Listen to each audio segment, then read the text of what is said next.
Morning class, welcome to part 2 of this acrylic landscape painting techniques video on how to create a landscape painting. So now we've got our darkest dark and our lightest light, we can introduce the colours that we pre-mixed previously.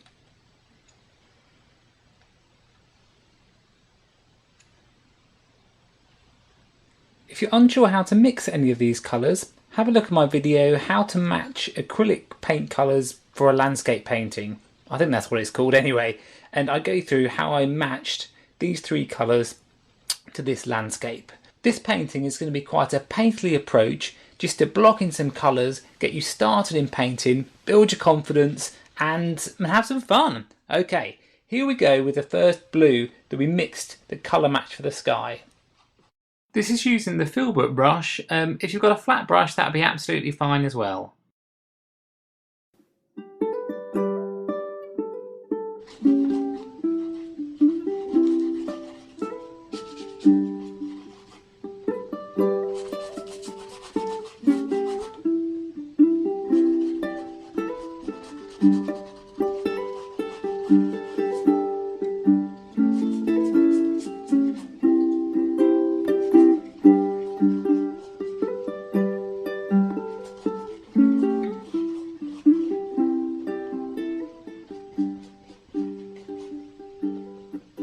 So you notice when I'm coming to the edge of the line, I'm not like trying to draw out that edge. I'm not going, in really finely to, to draw it. Or what often is a tendency for beginners is that you, get the smallest brush you can find, and you start to paint, and you do like one little millimeter at a time.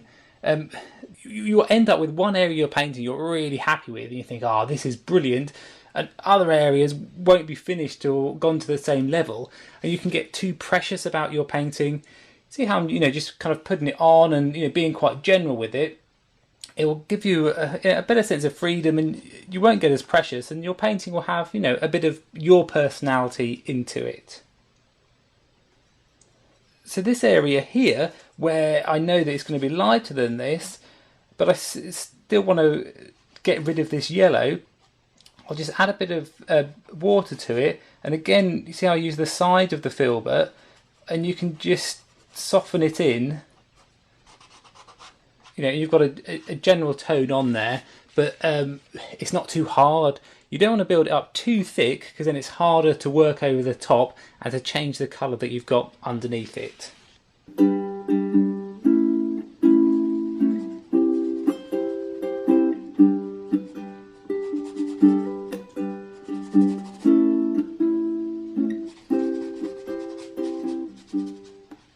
So because this is still wet, you see how you get a soft blend? That's nice for clouds because you're not left with such a hard edge. And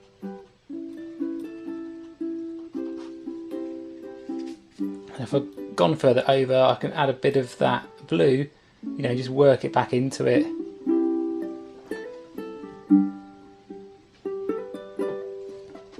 What I'm doing off camera is I've got a piece of kitchen roll that when I do a stroke on here, and then say I want to then swap the colour, I'm just kind of working it into the kitchen roll, and then I go into the other colour. So you don't have to wash your brush out between every single brush stroke, especially if the tones are very close like these two, that I know that I'm going to be doing a blend between the two.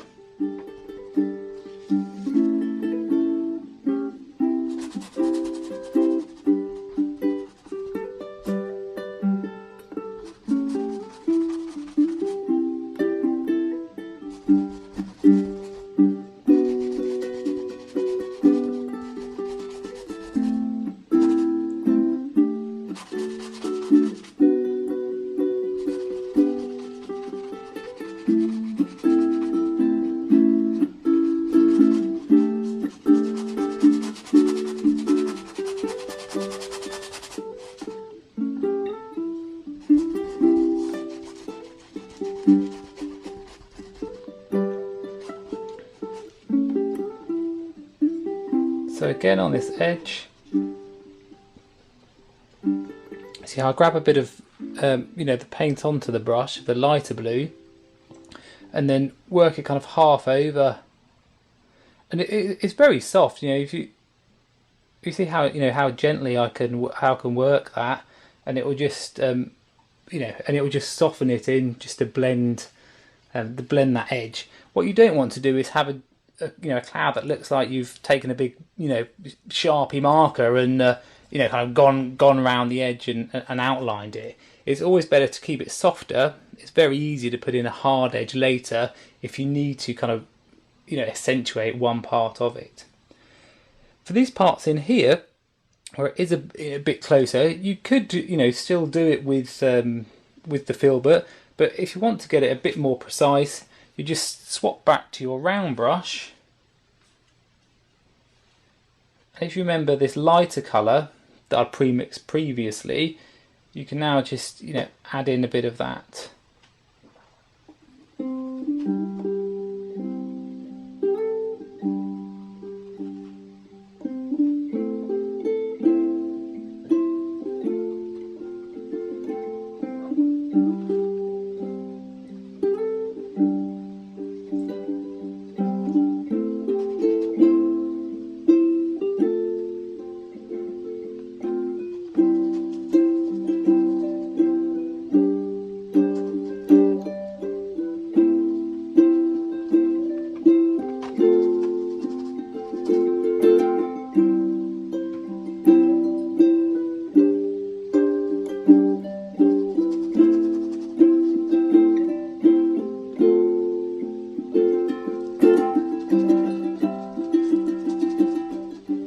So on this area, because when we look at the picture again, you can see how it's got, you know, warmth underneath it.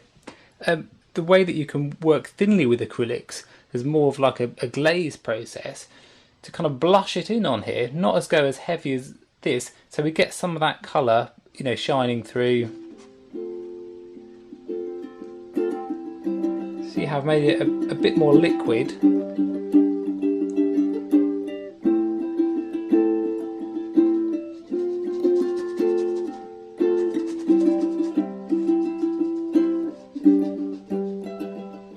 Again, you know, I'm putting it on but being quite light. You see how now that's got, you know, a bit of a warmed glow. It's using what's called optical mixing, where the colours are optically mixed between using glazing, and the colour is made on the viewer's eye rather than having to actually mix precisely every single colour that you see in front of you. So now I've got that here and that's thinner, I might go in with this paint again just to make it a bit thicker on parts so I know that's got a real good solid tone to it. And I'm just kind of looking over it to try and see if there's any areas that stand out.